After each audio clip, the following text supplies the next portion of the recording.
Fala galera, bom dia, boa tarde, boa noite, estamos de volta aí, Overdose do professor Vitor.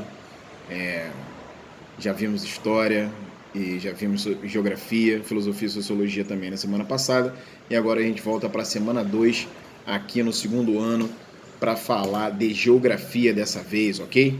Gravei a de história ainda agora e agora a gente vai para geografia, beleza?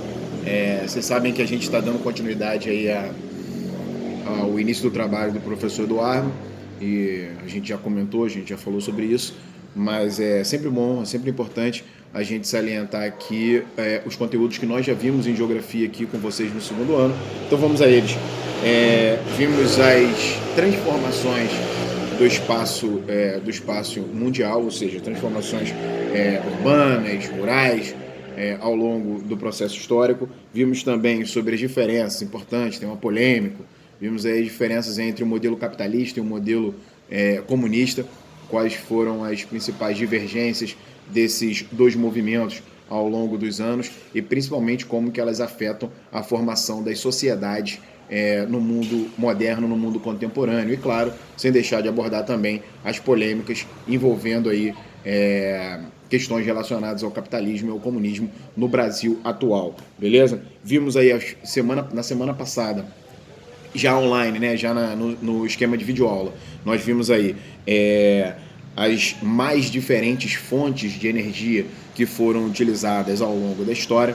A gente sabe que para o ser humano ele transformar a natureza a seu favor ao longo de de todas as idades e de todos os momentos históricos que nós vivemos até os dias atuais, o ser humano ele se utilizou das mais variadas fontes e formas de energia à disposição ao longo do processo evolutivo, beleza? Das nossas sociedades, mais uma vez salientando.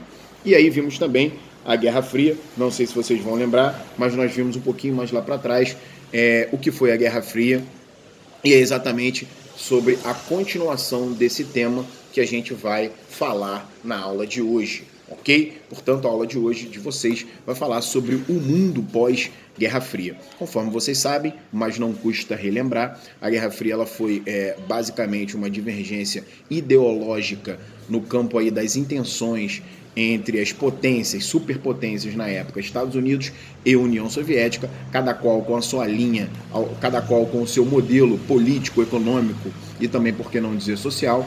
União Soviética era comunista, Estados Unidos capitalista, ok? Portanto, o Muro de Berlim, que era o grande símbolo disso tudo, ele acaba vindo abaixo exatamente no início dos anos 90. Então a gente vai ter o declínio do movimento da Guerra Fria, o lado americano, o lado capitalista americano, ele vai se tornar, portanto, vencedor, ele vai se tornar hegemônico e ele, portanto, vai dominar toda a estrutura geopolítica internacional e o comunismo sai de cena. Ah, professor, mas existem alguns países que se autodenominam comunistas até hoje. Gente, existem países que se autodenominam um monte de coisa. Se eu sou um líder totalitário, autoritário, tirano de um país, eu posso dar o nome que eu quiser para o meu modelo político, na verdade. Vamos pegar o exemplo da Coreia do Norte, onde você tem o Kim Jong-un, que na verdade se autoproclama comunista, mas na verdade o que a gente tem ali é uma tirania. Dificilmente você vai ter uma identificação com o que era o comunismo soviético e muito menos ainda com a ideologia comunista socialista de Karl Marx. Portanto, o que a gente tem hoje são países que se auto-intitulam comunistas. Uns possuem características mais alinhadas ao comunismo, socialismo histórico, beleza? Outros têm pouquíssimo a ver com toda essa ideologia. Eu destaco Cuba. Cuba, conforme vocês sabem, essa coisa de você dividir ainda o mundo entre capitalistas e comunistas, capitalistas e socialistas, ficou um pouco para trás, mas alguns países ainda mantêm algumas características do socialismo / comunismo idealizado lá atrás no final do século XIX.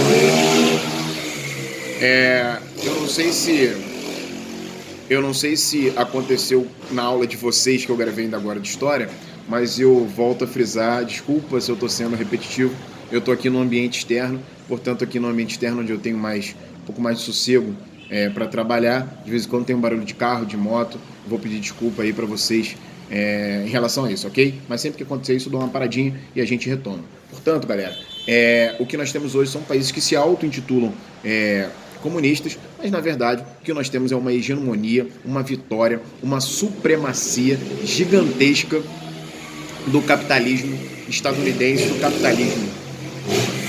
do capitalismo norte-americano, que na verdade é um capitalismo hoje mundial, beleza? Então, basicamente, como que fica o mundo depois que a União Soviética chega ao fim, novamente a União Soviética se torna a Rússia, então, localmente falando, a Rússia se retoma, na verdade, as suas características sociais, políticas e econômicas desde antes da União Soviética. Portanto, ela volta a ser um país ali, ela tem características republicanas, democráticas, em teoria, e aí o comunismo ele fica um pouco deixado de lado.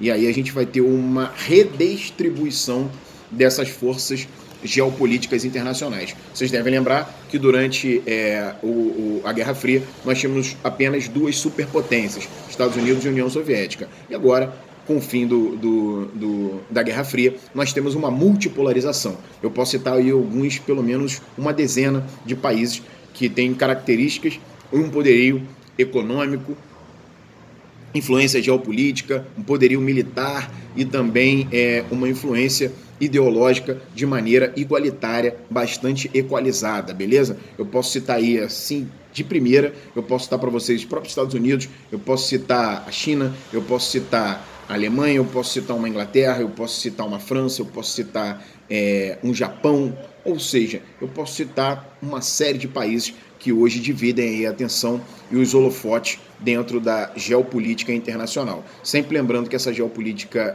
internacional a gente mede através do poderio, do poder militar, econômico, político, de influência, conforme eu falei anteriormente, beleza? Então nós temos uma economia multipolarizada e temos diversos países que possuem essa influência. A gente pode começar aí fazendo uma organização, já falamos aí anteriormente também sobre blocos econômicos, mas temos um mundo hoje que antes era dividido entre países desenvolvidos, países em desenvolvimento e países subdesenvolvidos, ok? Hoje, na verdade, eu falei anteriormente, hoje, países desenvolvidos, em desenvolvimento e subdesenvolvidos. Anteriormente, nós tínhamos essa divisão de uma maneira um pouco diferente. Tínhamos países do primeiro mundo, do segundo mundo e do terceiro mundo. O primeiro mundo era composto por países, beleza? Por países capitalistas desenvolvidos. O segundo mundo era composto por países capitalistas em desenvolvimento.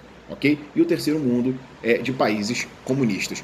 Essa designação acabou. Hoje nós temos uma subdivisão completamente diferente. Essa subdivisão ela preza exatamente pela capacidade econômica de cada um desses países. Então, só para vocês terem uma ideia, nós temos aí o Brasil, por exemplo, é um país em desenvolvimento. Estados Unidos e países europeus, países desenvolvidos, países da América Central, países menores aqui da América do Sul, países africanos, países subdesenvolvidos, portanto, beleza? Então essas são as grandes diferenças em relação àquele momento. Outra coisa que também é um movimento bastante interessante de transformação é exatamente a questão do processo de globalização. Processo esse de globalização que nós já vimos anteriormente. Comentei com vocês de maneira rápida, vou falar um pouco mais sobre ele mais lá na frente, mas o processo de globalização ele começa a partir do momento que a internet entra em cena. A partir do momento que a internet entra em cena, facilitação dos meios de comunicação, facilitação dos meios de transporte, você vai ter agora não mais países isolados, mas uma mistura e uma troca cultural muito grande por conta de todas essas